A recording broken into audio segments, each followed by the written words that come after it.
How we doing, everyone? Welcome back to Patriot Talk Show here on episode 4 Patriot Talk Show.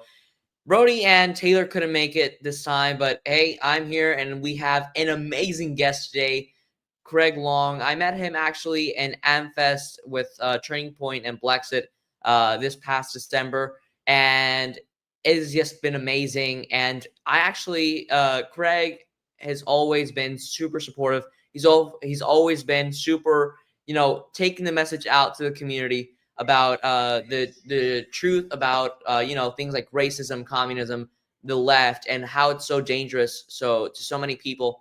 And there's a lot of things I wanted to talk today with Craig. But first of all, Craig, thank you so much for coming out with us. And yes, introduce yourself a bit so people can, if for those who don't know you, can just know you a bit. What's going on, Danielle? It's an honor to be on your show, man.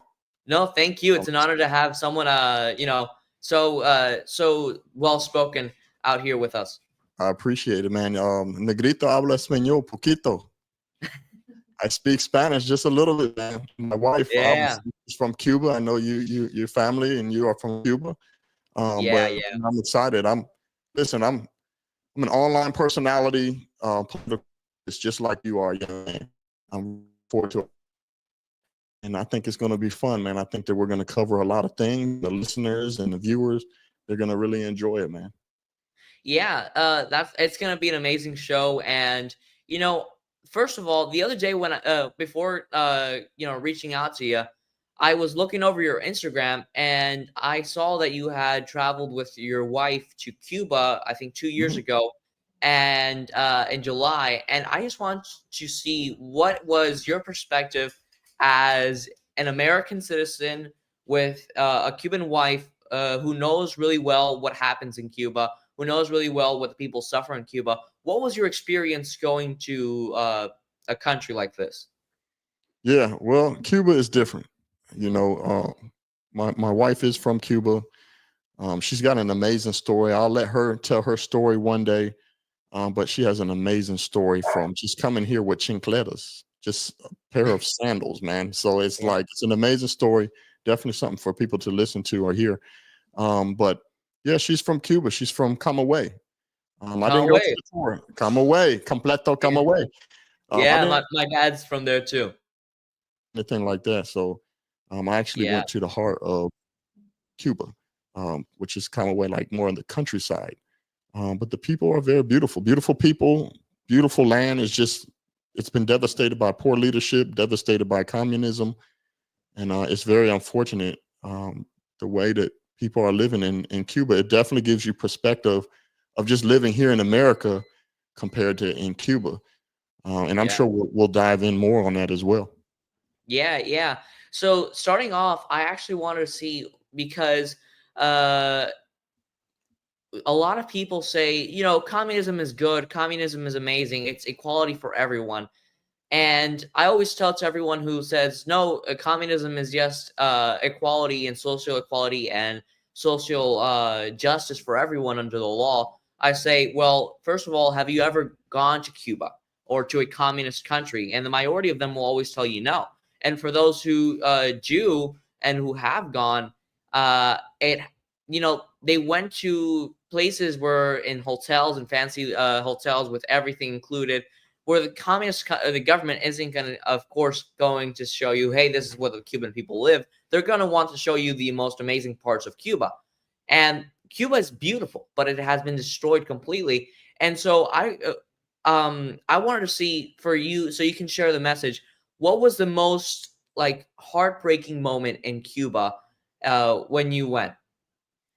Before I tell you that, those people that say that, they sound like ignorant Americans. And that's the unfortunate part about people here in America, especially those that we refer to on the left, liberals, regressives, the wokesters. They're the ones that run around here with Che Guevara shirts on, pumping up their fists, communist fists, wearing Fidel Castro shirts. That sounds like an ignorant, dumbass American and I apologize for my cussing, but it's one in America that is just completely ignorant and oblivious to what is really going on. And it's just like you said, when you fly to a real communist country, you will immediately see that these people are not happy It's no equal socialism and everybody's all good to go. These people are starving. And when I say starving, I'm talking about they get one egg and one entire egg for the month.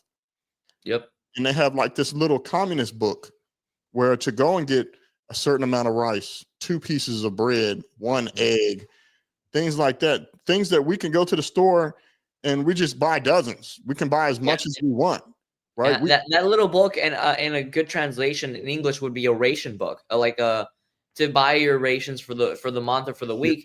And a lot of people say, well, okay, 1 egg for 1 person for a week, okay, but it's not just for 1 person. Sometimes it's for 4, 5, 6 people in a household. Just 1 egg and like 2 pieces of bread a week, and no one can survive off of that.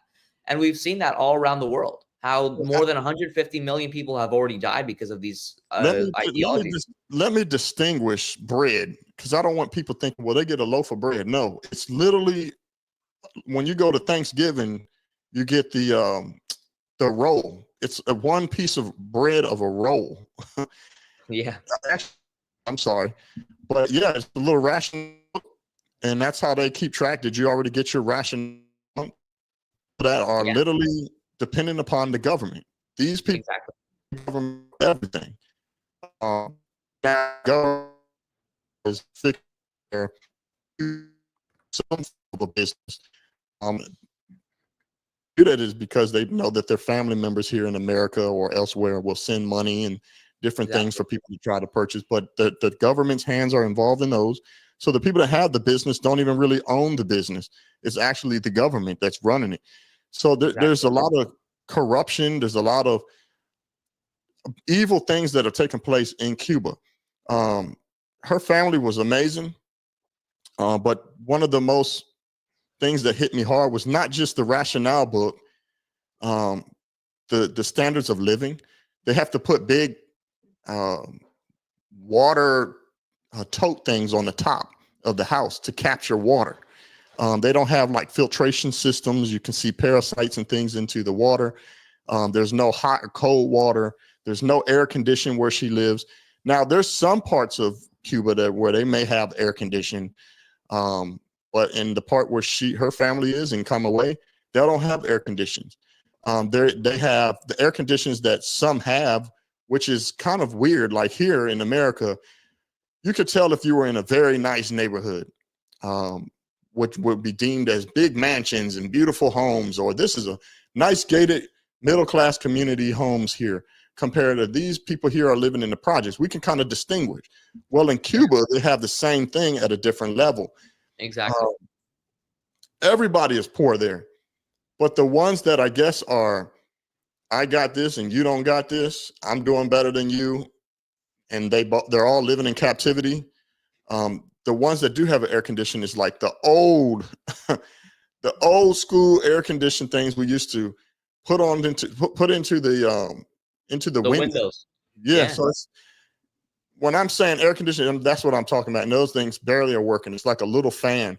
So it's very devastating to see the people, how they live, but they are very happy because they don't know that they're in captivity. They don't know that they're being oppressed. And another one that stuck out to me was the law enforcement, the police officers there, the government officials. They tell you very quickly, hey, stay away from the government officials. Don't say nothing to them. All the way down to don't even look at them. Just look down. And I said, well, and I don't mean any disrespect to any of my Cuban folks, but I'm an American. When I went to visit, this is what I told them as well. I said, in my mind, I understand why they're that way. They don't want any trouble with the government because the government can literally just snatch you up and you just disappear. But I told them, I said, I'm not looking down. And the reason why I'm not looking down is because I'm free. I'm not in captivity. I'm not being oppressed with communism. If the government official wants to look me in the eye when I walk past, I'm going to look him in the eye. If he wants to say hello, I'll say hello. I'm not going to put my head down and hope that nothing happens to me as I move along. I'm just not. I'm not that way. But this is how they live. And it's just sad. Holes in the wall, mosquitoes, I mean, flies. I mean, there was a lot that you have to adapt to. But again, Cuba is Cuba, and the Yeah. government is communism. Is not good, man. Yeah, going back to the rational book, there's actually a story where my dad, when he was a little kid and come away, his mom would tell him to go get bread for the week, and he would go pick it up. They would mark the ration book, and on his way home he would eat it, and his mom would tell him, and the bread, he said, oh, I forgot to go and get it. So he would go again. He would with his friends get some whatever he could find that could cover it up with something white, and that person would have to give it to him again because it was empty. And that was the way, because he was starving. People in Cuba don't have the things that we have, where we're missing something for the food. Oh, let me go to the supermarket 2 minutes away and just go and get it real quick. We're I mean, missing some chips. Yeah. Even if you go to the grocery store, like, you're watched. You have workers there, government official is always there. And a lot of times they don't even have everything that they run out of stuff. They don't even have everything. They run out of stuff. Like if you went into a restaurant there, you're thinking you're going to get this gourmet meal. They don't even have half the stuff. I was just like, wow. Well, what can I order? What do you guys have? They run out of everything, man. So I still had a blast, but if you want to know the conditions of Cuba and how communism works, it's the government. It's the way that the country is ran. It's corrupt. Now the government, they live in real well. They have everything: nice cars, homes, air conditioning. You can tell the difference. But the Cuban people, at least in Camagüey, they're malnutrition. They very skinny. And I mean, hey, man, Cuba. Yeah, exactly. And a lot of people don't see it. They say, well, that's because of that's at fault of the United States, because the United States doesn't help them out.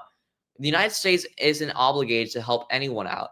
The United States is obligated to protect its citizens and the rights of its citizens, and make sure that no country represents a danger for national security. And that's why, the other day, a huge, we were around like 6,000 people in front of the White House the other day on the 28th of January. We went out and we said, put Cuba on the list of danger to the national security for the United States, because Biden had taken Cuba off the state sponsors of terrorism list. Trump put it back on the first day of office. But now the problem is, the only way that we can really put Cuba to its limits is putting Cuba on the list of that it is dangerous for the security of national security of this nation. And that's what we have to do. Also, Craig, I want to talk to you because, in AmFest, you were really talking about, I remember one of the conferences you guys had were why we left the left. And it's actually something really important. And a lot of people say, blacks have to be with the left because the left is the one that has done the most for African Americans, and that has done most for the minority communities. And it's actually the opposite of what I think. So I want to have your experience on that, and I want to start off with talking with you about, what do you think is the biggest lie that has gotten to the people with racism? I mean, racism is one of the tools that the left loves to use. They like to put the boogeyman out there, that someone is coming to get you. And you said it absolutely right. It is the absolute opposite. The left loves to holler and say that we do more for minorities here in this country, but they don't. Everything that they've done, programs that they've rolled out, they've actually have been detrimental to anyone that is minority. The Great New Society, with the welfare state, all these things have destroyed black and brown families here in America. For instance, the welfare state, our women, our mothers, our sisters, our aunts, they married the government. They look for checks from the government, kind of like what's going on in Cuba. The rationale and people, well, you have that going on now, where there's some people that are on government assistance that probably can go out and get a job and move on with their life and try to build a legacy, but they will purposely keep themselves to a certain level just so they can maintain getting government program, government housing, for all the way from food stamps, housing, daycare. The government pretty much assists them in everything. Exactly. But there's a caveat to that, to not having the man in the house for the woman to continue to get these things. So because that is, the man has been separated. Now, the man has been separated for many reasons from being in that household. Maybe he got caught up in the law. He's out there committing crimes, or maybe the relationship just isn't working out well and they're not together, or they're having children out of wedlock. There's a lot of different things and components to why the nuclear family unit has been broken. And one of the main reasons why the nuclear family unit has been broken is because of the welfare state, is because of liberal policies, is because of democratic policies.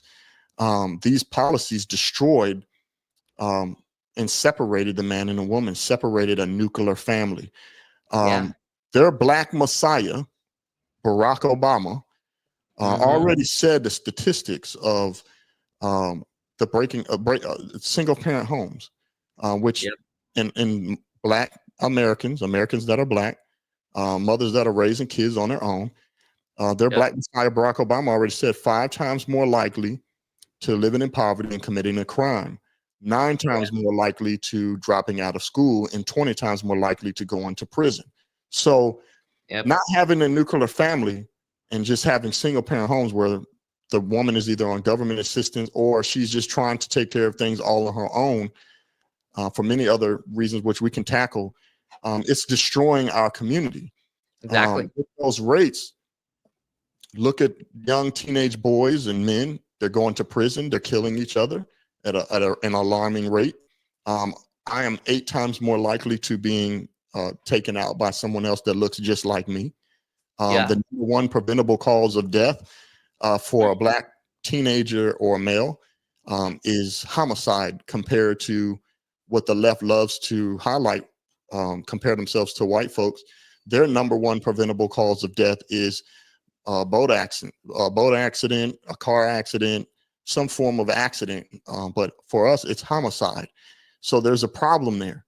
When you don't put God as the center focus of your family and go through the structures of how God has it laid out for us, where it's God, the father, and then the mother, and then the children, and everything is out of whack, and you have just no God, the mother, the children, and there's no man, you'll continue to see the things that we continue to see in the news, through the rap music, so on and so forth. So yes, not to be long-winded, democratic, liberal, regressive, wokester policies, they have destroyed black and brown communities 100%.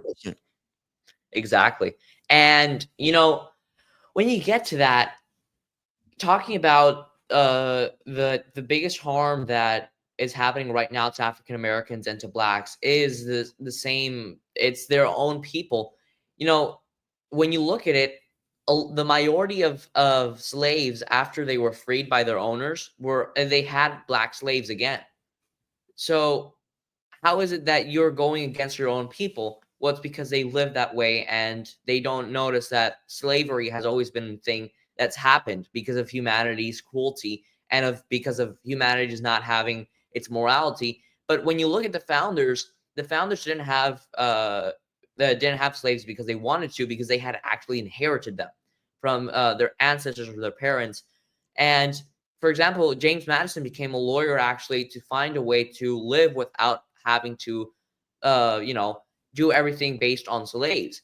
And that's something that not everyone knows. They say, no, America has a racist founding and a racist beginning, and it's always going to be a racist nation. And it's not true, because there are great people like Greg. There's great people around this nation, that be white, Asian, black, Latinos, who have values, who have God in their life, who have faith, and that are not like that. There are always going to be racist people, but it's not the majority. And not because blacks look at white and whites look at blacks, they should hate each other.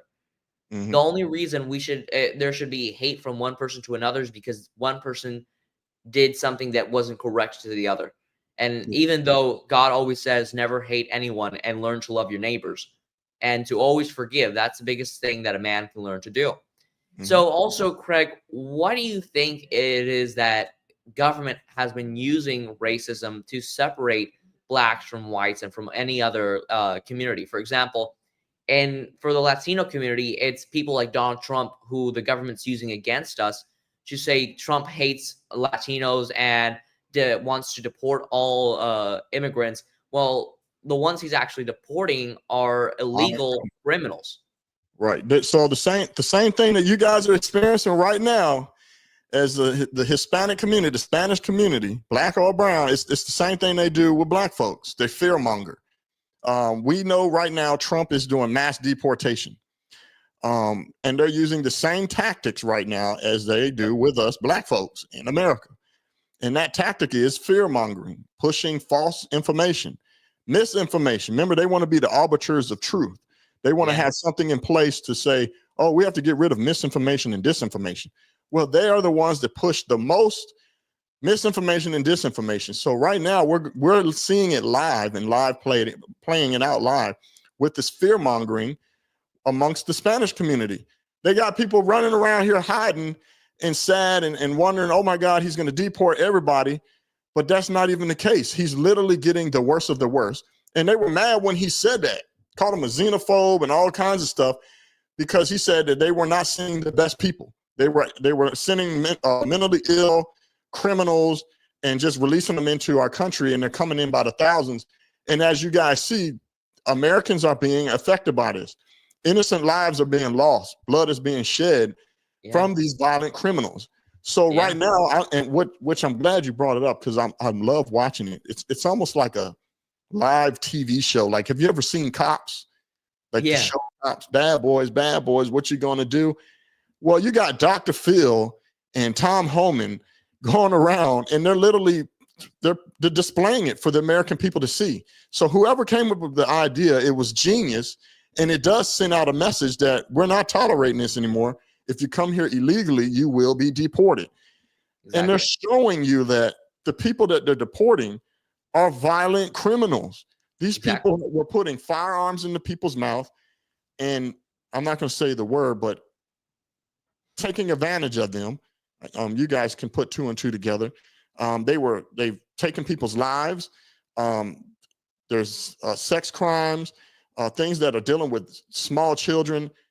These are the worst of the worst. I mean, anybody and their mom, regardless of color, a creed, or religion, we were like, oh no, you need to get them out of here. Get them out of the country now. You know, a lot of people here in Miami, there's a huge community of people who come here illegally. And a lot of people say, you know, for those who aren't illegal, who are already citizens, you know, they say, oh, it's so sad to see how they're deporting so many innocent people. I'm saying, well, first of all, they're not innocent. And the ones who should be really sad are the parents of those girls who've been raped, who've been slaughtered, who've been killed, of the kids who've been killed here in the United States by drug, fentanyl. All these drugs have been coming in through the border. And those are the parents who should really be sad because of their children, because of the loss of their children, and happy because they're going to be taking away these people who've done this to their children who are going to be doing it to other millions of kids here in the United States. And I think that's something that a lot of people should look at. And as you say, they use the same tactic for everything. And it's always to put fear into the people, to always put fear into, to fearmonger. To put people saying, to make the victims of everyone, to say you're a victim because of the white man, you're a victim because of President Trump, you're a victim because of the system. And it's incorrect. We should not be making victims. We should be making victors. And it's as Blexit says. Yeah, I am a victor, not a victim. And just to touch back on the deportation of the violent criminals, because someone make the argument, well, not all of them are violent criminals. Danielle, right now, if me and you were at a particular house where we know criminal activity is taking place at this house, they're selling drugs, they're doing these different things, and the police come to do a raid, and they go and raid this house, and they're rounding everybody up at this house because it's known for having criminal activity, drug sales, so on and so forth at this house. And they're coming in there to get those criminals, to get them off the street, to clean up the community. If you and I are in there, we are guilty by association. Yep. So if Tom Holmes, Dr. Phil, or whoever, the ICE, or any of these other government agencies that are assisting and going to get these violent, illegal aliens from out of our streets that have already committed crimes and been re-released back to these sanctuary cities, if you're there and you're here illegally as well, but you're hanging out with a violent criminal, I expect you to go down with them. You are guilty by association. So I just want to clear that up for some people that make that argument that not all of them are violent criminals, which I don't even understand why people are advocating and playing defense for violent criminals. And and if you think about it, that's people on the left. Now we go back to being victors and victims. Those who adopt those ideologies, adopt those playing defense for criminals. Yeah, you're a victim. You have become everything that the country once fought against. You have become racist. You have become a divider, a separative person. You want to compartmentalize yourself because of the color of your skin, because of what religion you are, because of what creed you believe in, or because you are this or that. Us on the right, conservatives, Christians, Republican, whoever that may be, we don't want to compartmentalize ourselves. We don't care what color somebody is. We don't care any of those things. So with that being said, that's why we can't take on a victim mindset and buy into this propaganda of fear mongering that the Democrats, the liberals, and the regressives and wokesters love to push. It isn't that Danielle is a self-hating person. It isn't that I'm a self-hating person. I love who I am. I wouldn't change a thing. God made me in the way that he wanted to make me. He made you the way that he wanted you to be made, or anybody else. So it's not that at all. It's right or wrong. And that doesn't make me a victim because I'm over here crying of someone that already came here illegally and then committed even more vicious illegal crimes. So yeah, I'm not a victim. I'm a victor. Exactly, Craig. And a lot of people get confused about why they say, well, of course blacks or browns should be afraid of whites because of what has happened in the past. And I say, well, you can't judge, for example, the founders who may have had slaves for something they did 200 years ago. And it's actually something that we should all look back to and say, okay, well, that happened, but it's not right. That happened, but we are against it. And it's when we most should unite and say we're going to fight against it, and we're going to make sure we stand strong against it. And that's something that we all have to work with. And something that a lot of people talking now about the founders, that a lot of people say, well, the founders were racist, and that's why you can't love America and you can't love our history. What do you think about that, Greg? I mean, Danya, our founders, our forefathers, people before us, white, black, Hispanic, whoever that may be, they already they already have come to the conclusion that slavery was wrong, which slavery was a universal principle. Everybody in the world has slaves. If you study history, white folks used to be enslaved. They used to be slaves. Yeah. So slavery was something that was being done all around the world. Now slavery has changed into something else. It's human trafficking, and that doesn't have a color. So our forefathers, they've already paved the way. They've already made that sacrifice to say that, hey, this is wrong. Racism is wrong. It took a while. Is America a perfect country? No. It has its black eyes. But we have to remember, we had, I think it's almost 300-something thousand people that died so that we can end this. The country can start moving in the direction that where it is now. But the thing is, Danielle, it's on life support. Racism, white supremacy, all these buzzwords, it's on life support. It's just people that are resuscitating and trying to keep it alive. It has a high demand, but it has low supply, man. Our country has moved so far away from it. Am I saying racism doesn't exist anymore? I'm telling you, yes, it does. I see it from the left. You should see me as a conservative that just so happen is black. You should see the things that they say to me. You should see the things that they do to me. So racism does exist, but our country has moved so far from it. But we have people that want to keep living in a part of time that they never lived in and never even experienced, which if I go back to their black messiah, Barack Obama, he did a speech at Morehouse College. And he told them, it doesn't matter how you were raised. It doesn't matter the circumstances of what you were raised.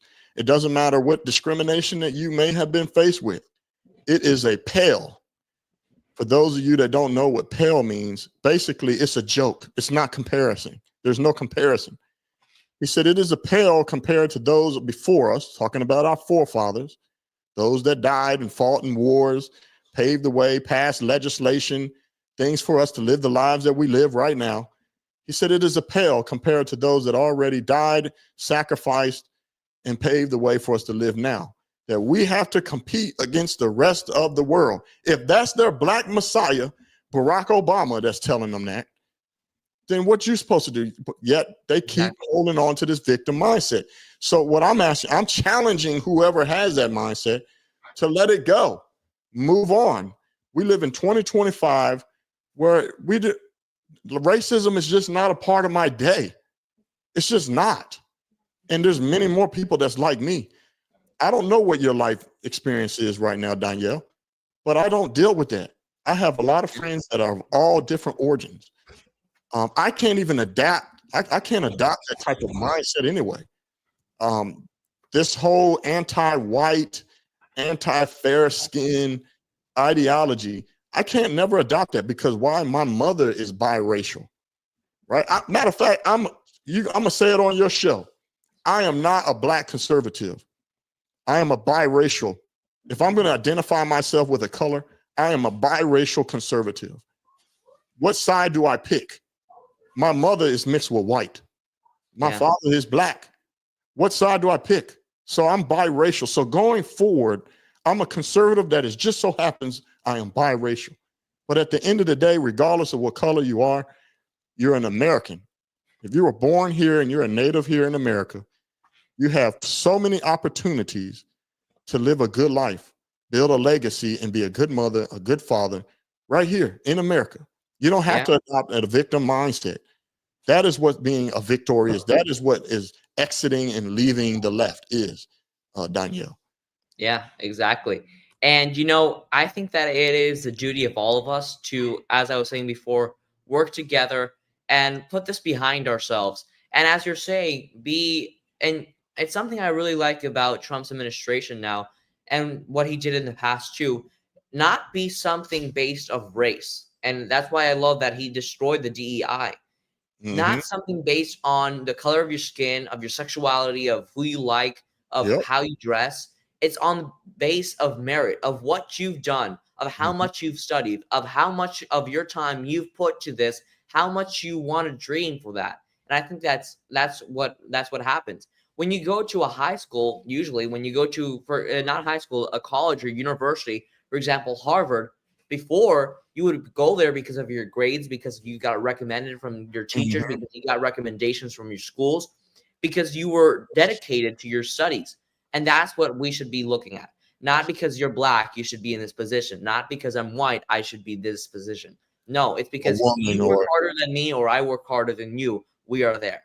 And if we work together and we work even harder, even better, because that means that we can work together despite our differences. And that's something that we all should work with. And so really, I want to thank you, Craig, for coming on the show. It's been an amazing time, and it's been a time of truth. I like to say it as that. It has been a time where we've been able to expose what has been really happening with all these minority communities. And really, thank you, Craig, for hopping on here with us to Patriot Talk Show. I hope we can have you on soon again.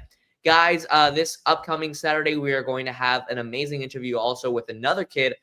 For those who do follow me, you're going to know the video we were talking about, the artists that were supporting Trump and were against Trump. And so it's going to be an amazing show. I hope that time. I think Taylor and Brody's going to be on with us.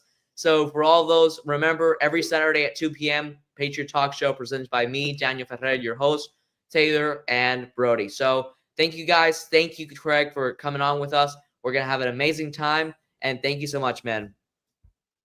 Absolutely, man. I appreciate being on. No, thank you. Thank you. You're a sharp young man. Thank you. Thank you. Make sure you keep doing what you're doing, man. You're a sharp young man.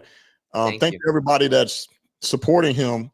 If you know me and you're coming from me, make sure you follow him as well. But I'm loving what you're doing, man. You have a bright future ahead of you, man. Yeah.